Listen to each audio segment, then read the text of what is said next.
So Sheila Johnson, the owner of the Washington Mystics, goes on CNN and talks about Caitlin Clark's Time magazine interview.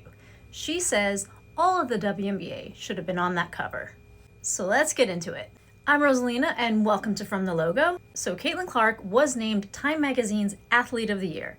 Ever since this, we haven't shut up about it. I have to say, it's not my favorite topic to talk about, but it is what's happening right now, and there is so much discourse about it. The loudest being the extremes on both sides, when in reality, most of us do fall in the middle. But there have been some pretty hot takes on both ends.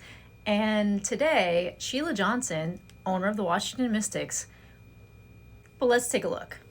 It has taken the WNBA almost 28 years to get to the point where we are now. And this year, something clicked with the WNBA.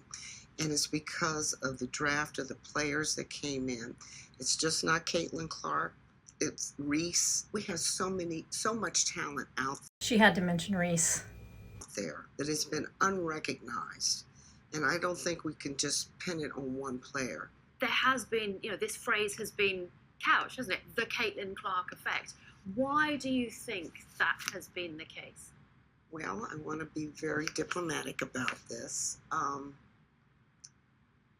It's just the structure of the way media plays out race. I'm going to be very honest. I feel really bad because I've seen so many players of color that are equally as talented, and they never got the recognition that they should have. And I think right now it is time for that to happen. So last night, Okay, equally as talented. I don't know any other player in their rookie season other than maybe Diana Taurasi's close. Candace Parker, she won MVP in her rookie season. But who's done what Caitlin has done? Okay, let's go on. Time magazine, where Caitlin Clark was named Athlete of the Year. Why couldn't they have put the whole WNBA on that cover and said the WNBA is the league of the year because of all the talent that we have? Because when you just keep singling out one player, it creates hard feelings. And so now you're starting to hear stories of racism within the WNBA, and I don't want to Hard feelings? Like hard feelings? hear that. We have got to operate and become stronger as a league and respect everybody that's playing and their talents. You mentioned Time magazine, Yes. and Caitlin Clark has. Okay, let's get into this. So she wants an entire league to be on the cover of Time magazine. And while yes, this has happened one other time, and it was with a team, the National Women's Soccer team, when they won the World Cup. But it was like a one-off and didn't happen again. Not to mention, what kind of photo would that look like? But she's catching a lot of backlash on this, at least from what I've seen. We have the I Talk Hoops Twitter handle, who is notorious for never even mentioning anything about Caitlin Clark. She'll go out of her way. I don't know why I said she, it might be a he. But this Twitter handle will go out of their way to mention every single stat outside of what Caitlin Clark does. But they say here, Sheila Johnson is worth $850 billion, and Caitlin Clark's Wikipedia philanthropy is double the length of hers. Why don't you go back and lay your head down on that pile of money of yours and let Caitlin continue to bring out the real change and contribution to women's sports? I'm shocked that I Talk Hoops said this, shocked. I don't know, maybe what Caitlin said in the Time interview changed her mind. And to be honest, there's not many people that I've seen change their mind. So if that's true, then I commend her for, being cool about this whole thing, having been in one of the more extreme sides of the people who don't like Caitlin Clark to coming over and now being okay with her. And Lexi Brown, she's a guard on the Sparks. She didn't play most of last season because she's out with Crohn's disease. But she's a guest on Gil's Arena podcast a lot.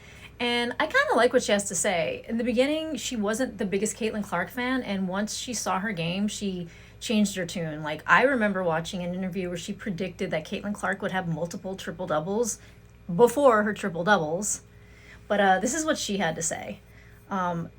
She also didn't even mention her own stellar rookie, Just Unserious, which is so true.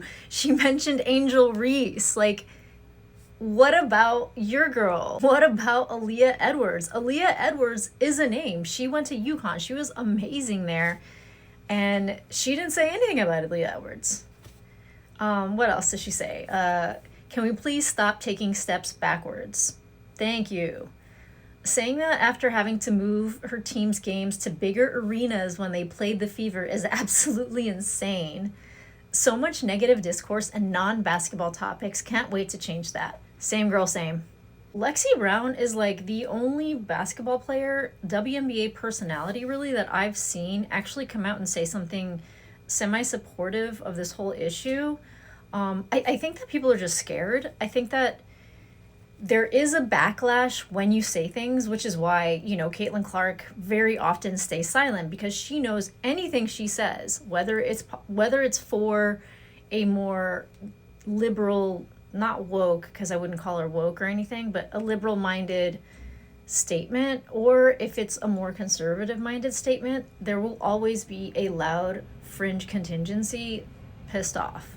So Lexi coming out and doing this was pretty brave. I do have 2 rebuttals to her argument about creating hard feelings, and one of them has to do with her own coach. So for the past couple seasons, Eric Thibault was her coach for the Washington Mystics. He is a white man, and if you are so concerned about equality, I would think that people might have some hard feelings about that.